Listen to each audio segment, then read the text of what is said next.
Hey, welcome and welcome back to my channel.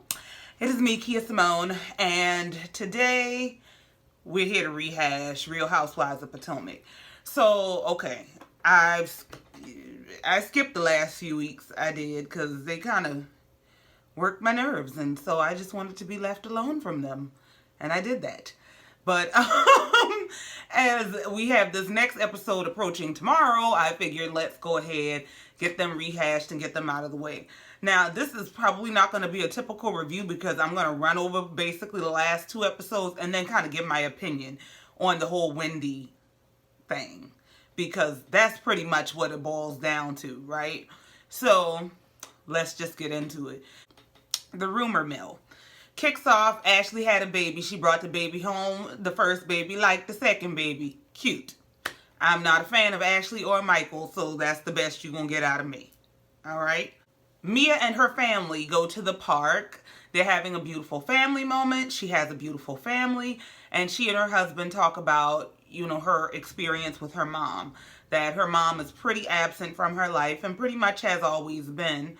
She has a lot of issues, from drug issues to emotional issues and things of that nature that have prevented her from being a present parent, which is pretty sad. And Mia is learning through her own experience as a mom that all her kids really need is her. So then we see that Candace is planning a trip to Williamsburg, where she has invited everybody except Ashley.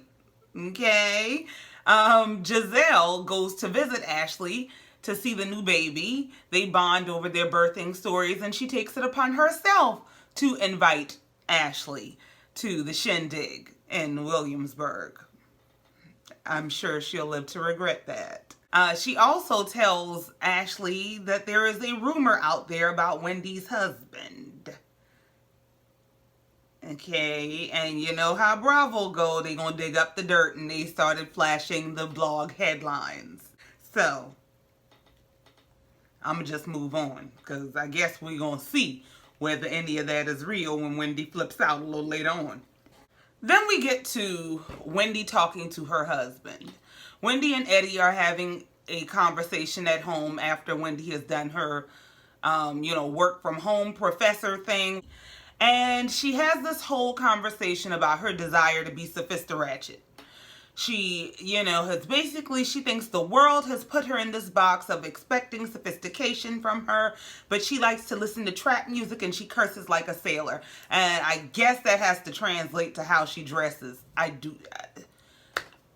Her husband kind of gives her a reality check. Not even just about that, but about how she is planning this new business she wants to open, that she's not really taking all the steps she should take, and she is planning to basically spend his money to do it.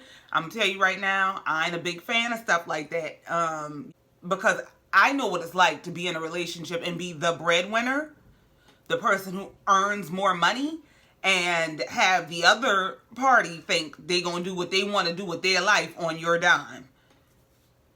No, we got to come up with a better plan than that. Okay? Then Robin and Giselle go to meet Mia for dinner.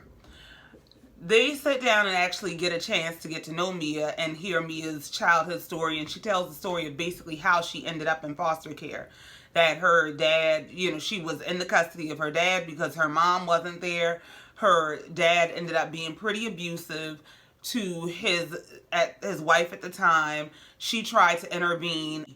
She went to school the next day. Somebody reported, all of the scars and bleeding that they saw on her, and she never went home again. It's a really, really sad story, but at the same time, it has a Phoenix from the ashes kind of vibe to it. She gives me Phoenix. She just does. So next they end up on a party bus headed to Williamsburg. They get to show off their pole skills. Mia, having been a former stripper, does have the best technique. The rest of them look like they could use a muscle relaxer. Okay? They look like it hurt. It looked quite uncomfortable. and quite unsavory, okay? But it's all in good fun. So y'all have a good time. Just practice before y'all call yourself doing that for entertainment with anybody. Because, no. Okay? On the bus, they discuss the accommodations and who's going to be assigned to what location. So they have this estate house and they have this cottage. It's giving big house and servants' quarters. It's giving visiting the plantation. That's what it's giving. But I'm just here to watch TV, okay? We find out that Candace, Mia, Giselle, and Robin are going to be in the big house, and that Wendy, Karen, and Escala are going to be over in the servants' quarters. They arrive at the house in Williamsburg. They go through their accommodations and pick their rooms in the big house. And they sit down to the table to eat. And Robin and Giselle have a moment where they realize they're not going to be together upstairs. There's something else to Robin and Giselle. Like, why y'all? There's something else there. But Robin tells Mia, basically, I'm going to kick you out of your room. I'm going to move you downstairs because I want to be upstairs with Giselle. And everybody's like, you just going to let them do that? Karen jumps in and she starts saying, yeah, well, Mia said she wanted to get to know her. Now you're going to find out who she is. Now, I will say this. Unless there's something that was edited out, that looked like a move that Robin pulled. And, I know that we attribute them to each other. They are basically a pair to everybody. But each one is responsible for their own actions and decisions. That seemed like a Robin move in order to be up under Giselle. Now, is Giselle seconding the motion? Absolutely. But you can't have such a hard-on for Giselle that everything Robin does is a beeline for Giselle. It don't work like that. Now, Mia shaded them to the end of their lives when Mia said, listen, it's not that big a deal. I realize that not everyone gets to experience luxury. So if it means that much to her, I will let her go ahead and experience that luxury because this may be the only time she gets it. I wouldn't even want the damn room no more. Like, well, just call us a bunch of broke heifers then. Okay, thank you. That episode came to an end with Giselle picking a fight. Giselle asked, does anybody else want to give out apologies? Karen, pops up, are you talking to me? And they end up arguing back and forth. Karen is saying she mad at Giselle over the comment she made 3-4 years ago. And she's twisting the comment. In so many words, Karen is full of it. Just say you don't like Giselle and y'all can move on, okay? The next episode picks up right where that one left off with Giselle and Karen screaming at the table in these people's nice establishment that they call a house. I'm not even rehashing that argument. That's part of the reason I didn't even want to do the reviews is because one thing I cannot stand is the same argument over and over and over and over. It drives me up a wall. Because even in my own life, I'm not arguing with you about the same thing over and over. I'm going to say what I got to say. I done spoke my speech and said my piece and I'm moving on. Like, that's that. So it drives me up a wall to see them have the same argument at 4 different locations on 7 different episodes. I'm not doing it. Whew, but here I am. So it picks up with them arguing and carrying on. Karen is so full of it, it's not even funny. Like, nobody wished death on your husband. Your husband had the nerve to go sit up in a woman's face and tell her she needed to find a man before her looks wore off. And her response to that was, he will be buried 6 feet under before this fades. And she's right.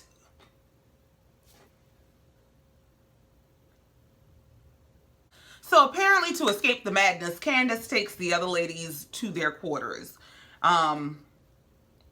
It's servants' quarters. The furniture ain't even as nice, but it is what it is. They move on to Ashley and Michael having a photo shoot at their house. I ain't delving into that because I don't like them. Their kids are cute. You know, I don't like them. Moving on. They go back to the Williamsburg house. The ladies are getting dressed to go to dinner. Wendy comes down in her outfit that is a Versace brassiere bustier type of thing, some leather high-waist leggings, a sheer duster, and a gold waist belt. And then these gold, not even real door knocker, I guess there's some sort of Versace drop earrings. It was a little too much for me. I am so sorry. I am all about, like, I am all about the sexy, okay? Ain't too many folk can out sexy me when I decide to get dressed, okay? I am all about a woman, you know, feeling all of your femininity, owning your femininity, but there was something about Wendy's look that just came off as cheap and uncomfortable. I don't care how much money she spent on it. It looked cheap. It was a cheap kind of look. And there is a way to be sexy, even overtly sexy, and still not look so cheap. And so, like, Wendy, literally, the way Wendy is dressing to me now looks like she's applying to be transferred from Real Housewives to Love and Hip Hop. Just like, that's just it. Like, you look like you want to be on Love and Hip Hop. And if that's what you want, that's fine. There's nothing wrong with that. But the issue becomes the fact that you treat other people like they're stupid for noticing the difference. Now you are insulting people's intelligence. Like, don't play with people like they can't see that you have completely changed. You went from being the girl who was throwing her 4 degrees and her career as a professor and a professional commentator in people's face to this girl who I don't want to be known as that. Because I like to listen to trap music and I curse like a sailor. Well, what it sounds like is you don't know how to balance being multifaceted, because you can be all of these things in their due time.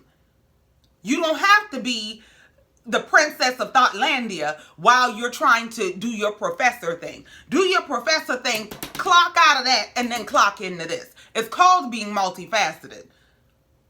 If someone who knows me from a professional environment runs into me at the club, they see a totally different version. A totally different version.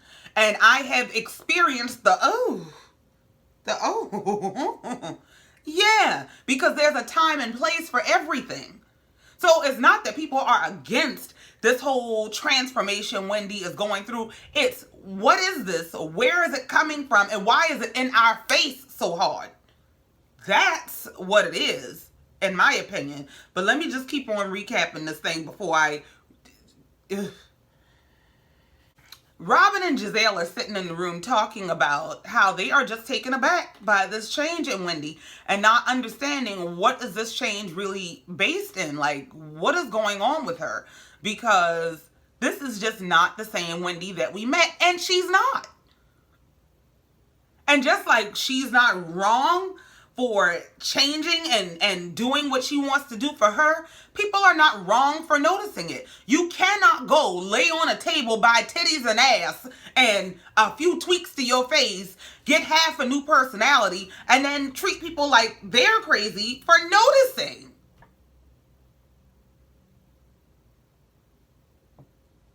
Am I crazy? No. Wendy walks in the room in the middle of them having this conversation, and for some reason or another, they choose to not have it with her then. They tell her, no, we're not having any deep conversation. They save it for the table. And I guess maybe, I don't know if it was to have it in front of everybody. I don't know if it was to allow everybody to participate. But for some reason, they decided to have that conversation with her at the dinner table rather than in that room where they were already talking about it. They get to dinner. They all, they order their food and then they start their table talk. First, they're talking about Candace and her husband, Chris, being her manager, and how that is very concerning. Now, Giselle is leading this table talk, and she's asking all the questions and, putting all the concerns out there. And Giselle is basically telling her, I don't know about that. You don't want him, basically it seems to me like he's riding your coattails. You don't want to look up one day and resent him. And Candace is like, no, that's not the case. And I trust my husband. So it is what it is. And I don't think either of them are wrong. Giselle is coming from a place of a kind of mature, experienced woman. And historically speaking, we don't know a lot of cases where this has gone well.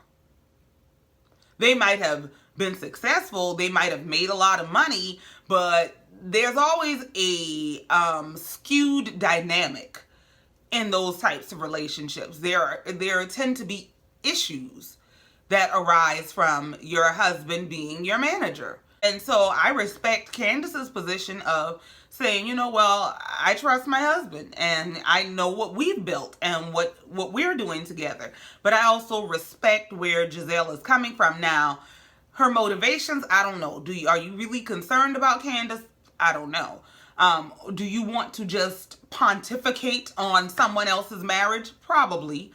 But that doesn't necessarily make her wrong.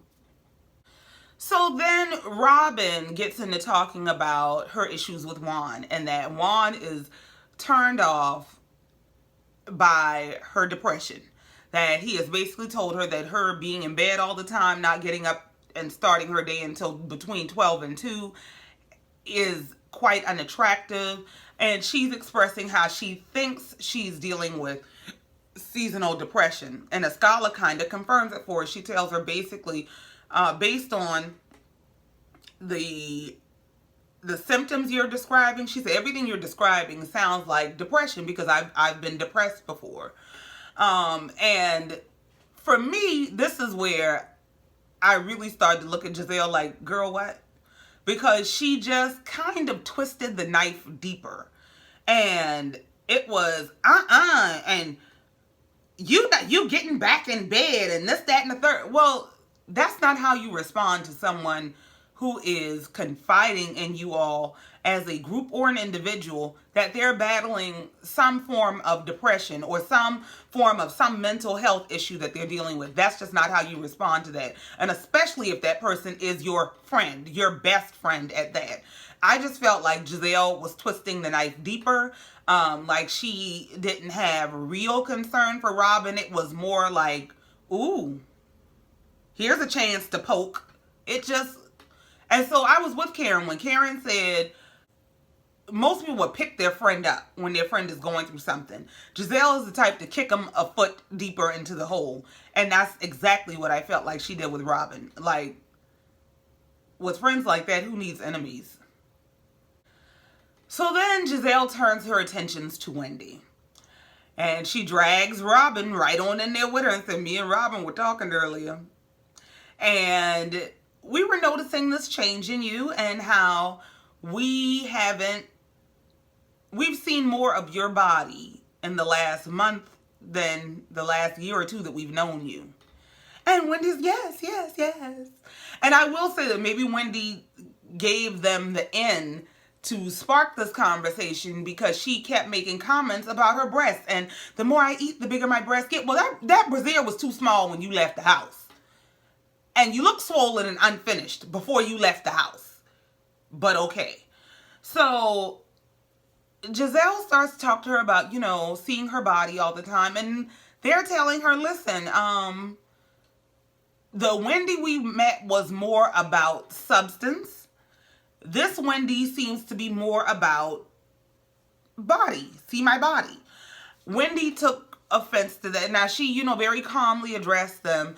But she took offense to it, and, in the confessional, she makes a comment about Giselle saying she didn't have substance. Now, all I can go on is what I saw on my TV, but I didn't see anybody say that she does not have substance.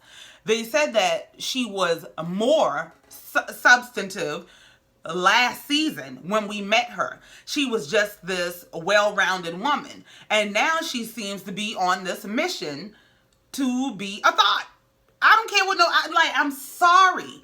And I am all for, like, own your sexy, be feminine, be all, like, be every version of yourself you want to be. I am all about that. Like, child, I will tie this puff down and put a long ponytail on and a cute dress and live my best life. Okay? That's not the issue. The issue is when you're abandoning who you were for who you are becoming. And who you are becoming is a 180-degree turn from who you were. And there's nothing wrong with you doing that. You have every right to do that. But by the same token, the people that are in your circle, the people that are in your vicinity, the people that are in your 6 degrees of separation have every right to notice and start to say, what's going on here? She's different. When because I was a much bigger girl. When I went through weight loss and going natural, because I lost the weight and went natural all at the same time, people would ask me, what's going on? I noticed you're changing. And it was for the better. You know, and some people are uncomfortable with that change. But I acknowledge, there are people who would come to me and say, I noticed you lost a lot of weight. You okay? You ain't sick or nothing, is you? No. Oh, I was sick when I was big. When I was under 30 and on the edge of all kinds of issues and putting up with stuff from a man and just eating my feelings. Yeah. So it's not that people aren't going to notice, you know, and I don't feel like the way that they approached her about it was rude. It was, what's going on? And the reason you take such offense to it is because I don't feel like it's authentic to who she is. What Wendy is doing is, I think Wendy is adopting a style and or a personality and or a persona that she may have always wanted to be, but it's not necessarily authentic to who she is. I got an affinity for dances and things. I'm a dancer in my head sometimes, but going to a club and getting on a pole is not authentic to who I am. If I saw somebody make a change in the complete opposite direction, I'm going to ask questions. If you were, just a chill type of person, or you like to go out and drink and have a drink and go two-step every now and again, and all of a sudden you wearing doilies on your head and skirts to your ankle, carrying a Bible all the time, and you going to church 4 days a week, I'm going to ask you, did something happen? Are you okay? It's the same thing. It's the response to a drastic change. The issue comes in when you start to treat other people like they're crazy for noticing this drastic change. Now you're insulting my intelligence. So now you might get a less than friendly response to whatever's going on with you. But that's just my position on it. I'm so sorry. I don't feel like, and I don't agree with a lot of the stuff Giselle does. I feel like Robin, yes, is quite often Giselle's lapdog or more. But I don't feel like there's anything wrong with saying, suddenly you're half naked all the time. Like, you went and bought a body. Okay, cool. And I don't, people like Karen, let me tell you. I was all for the speech Karen gave her toward the end of the show where she's telling her, you don't dim your light for people. She does the same stuff you do. You don't let her make you feel any kind of way. And if you want to cry, you cry now, but you don't give that to her. That's all well and good from a general standpoint. I really agree with a lot of that. And I believe that women in general need to hear that from time to time when they're dealing with other women. However, Karen is also the type of friend who will yes man you to hell. Because she sat at that table and tried to stir up drama like these people were crazy for noticing that Wendy is about, if I want to wear my pubic hair out, I should be able to do that. And y'all go, yes, Karen. No, Karen. It does not work like that. And if anybody calls themselves being a friend of mine, I would hope that they would be willing to tell me the truth. Girl, that ain't cute on you. Maybe not like that, but you know. You know what I'm saying. I mean, you can be compassionate with your honesty, but it is just like, what's going on? And you got to be prepared to, you know, when you make those kinds of decisions for yourself and you make such drastic changes in your life, you got to be prepared to stand on them. When I decided I wanted to lose weight and people were coming to me left and right, why are you doing that? Or you gonna look sick? Or this, that, and the third.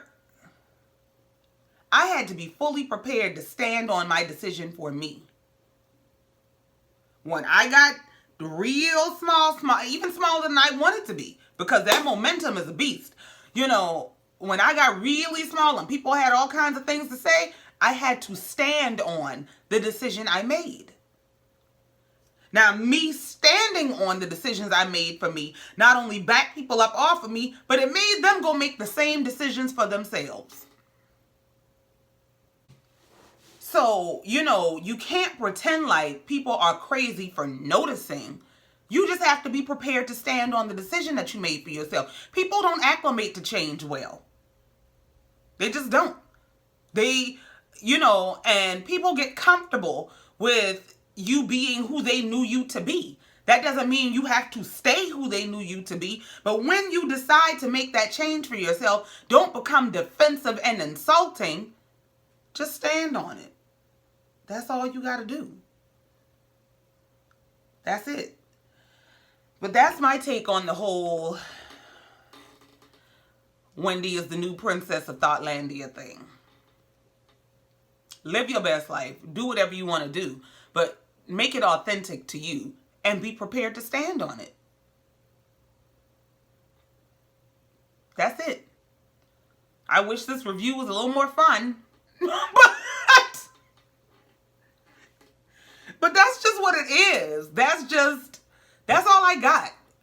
And it kind of, you know, it kind of just irritated me. And so I said, well, let me just get on here and say my little piece and move on.